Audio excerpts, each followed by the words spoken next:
Want to successfully achieve FIRE, financial independence, retire early? Looking to create a sustainable and enjoyable long-term lifestyle based around freedom? Like the idea of doing what you want, when you want? Then you have to check out today's video. He is a best-selling author. 30-year-old Jason Fieber has a plan. This guy retired at only 33 years old. I don't know if I know too many people that have accomplished something like that. He's really kind of a guru when it comes to passive income.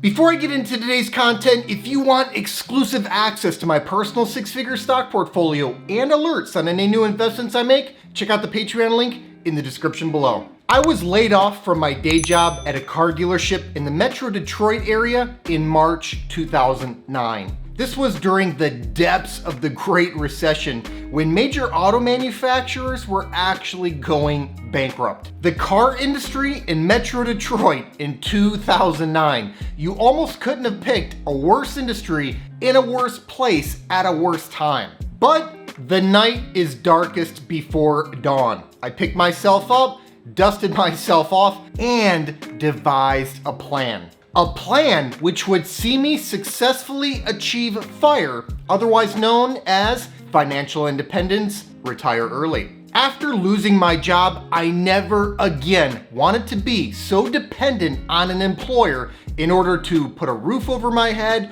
or food in my belly. So what's the opposite of dependent? Independent. Well, I moved to Florida later that year, got a new job after pleading with the service manager down there, saved, invested, and achieved FIRE in March 2016. That's only 6 years after starting out on the journey toward FIRE and 7 years after originally losing my job. I went from in debt at 27 years old to financially free at 33 years old. There are a lot of things you have to do right in order to achieve something like this, but some things are especially important. Today, I want to tell you about 5 things you should do if you want to successfully achieve FIRE. Ready? Let's dig in. The first thing you have to do in order to successfully achieve FIRE, make sure you really want it. That's right. It's easy to look at FIRE and think, oh, that's pretty cool, and I'd like to achieve that too.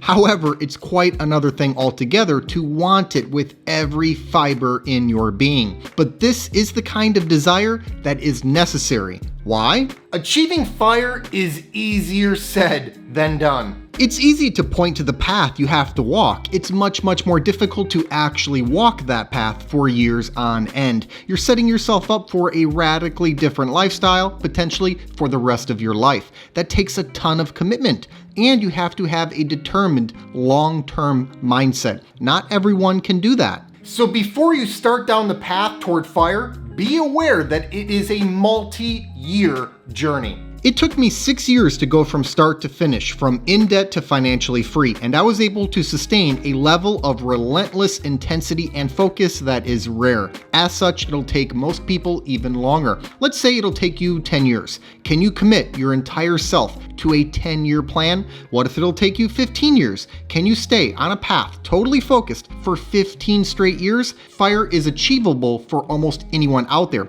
but achievable doesn't mean easy. It's actually incredibly difficult, but if it were easy, everyone would have it. The fact that it was so difficult makes me treasure it even more. This is something you have to want with every cell in your body, so be sure that you do. The second thing you have to do in order to successfully achieve FIRE? Spend less money. Here we go again, something that's simple but also difficult. Simple to say, difficult to execute. Saving money is a lot like losing weight. We all know what to do, but passing up pizza is hard, right? Well, this is why my first point is so critical.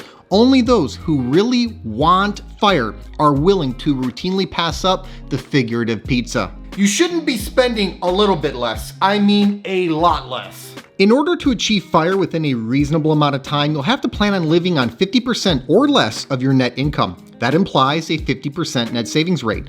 How do you live on half of your take-home income or less? Well, you obviously have to get serious with the budget, radically alter your lifestyle, and spend a lot less than most people do. Don't worry, I have a huge tip for you that will help. Track every single penny that you spend. I mean it, every red cent. Almost nobody does this, and that's why they spend so much and wonder why they have no money. Once you start tracking your spending, you'll likely be surprised and perhaps even appalled about exactly how much you spend. And this will both motivate you to spend less and inform you on which areas of your budget are wasteful. If you want the biggest bang for your buck, tackle the big three first. That's housing, food, and transportation. That's probably where most of your money is going, and that is where most of the fat can be trimmed.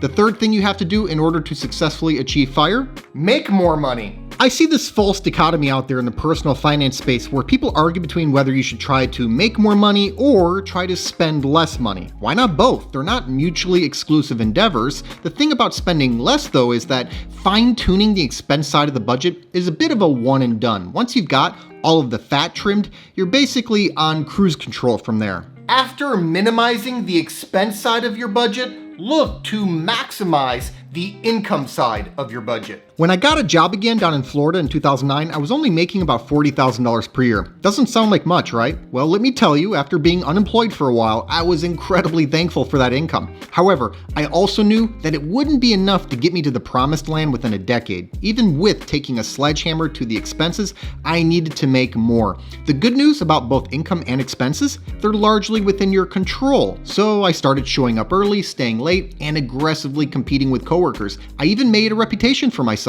A place across town heard about me and offered me a job making even more money. Boom. I did the same thing over there and got promotions until I was making almost $60,000 per year in 2013. Here's something else I did to make more money. I built up a side hustle.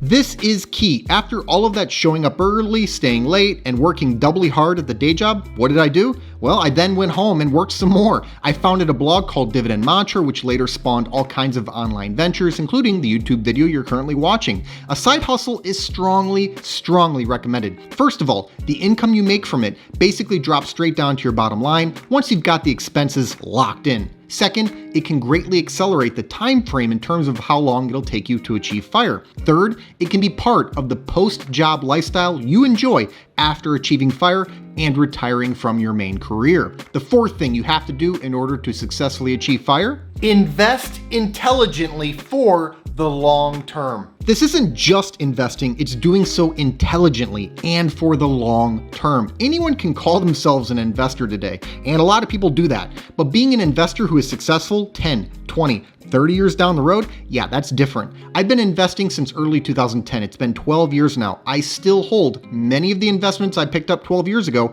and I plan to continue holding them for another 12 years. So how do you invest intelligently for the long term? Okay, there's more to it than I can get to in this short video. Suffice it to say though, the investment strategy you employ and the assets you allocate capital to will make a tremendous difference in terms of the results you see over the years.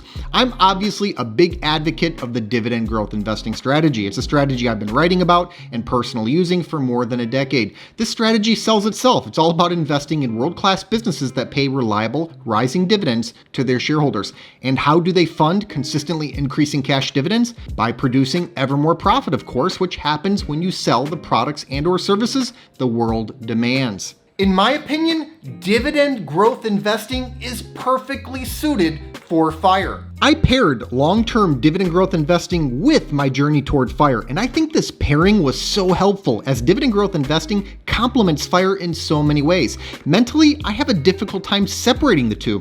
After all, FIRE is achieved when you reach the crossover point, the point at which passive income exceeds or crosses over expenses. Well, what better form of passive income than dividends, which are an income source that have more passivity than anything else out there? Almost every single video we do is on dividend growth investing or specific dividend growth stocks, so make sure to follow the channel for more on all of that. The fifth thing you have to do in order to successfully achieve FIRE? Create an enjoyable post-job lifestyle. This is so underrated. Very few people think about this, but it's vital. We're talking about not just achieving FIRE, but successfully achieving FIRE. And I use that word on purpose. This is about maintaining it after achieving it. If you're only running away from a job you dislike, you'll probably find yourself unhappy on the other side because you must have something to run to. Look, there are plenty of unhappy rich people out there. There's more to life than money. Likewise, there's more to fire than money. This is probably the hardest part of the whole equation.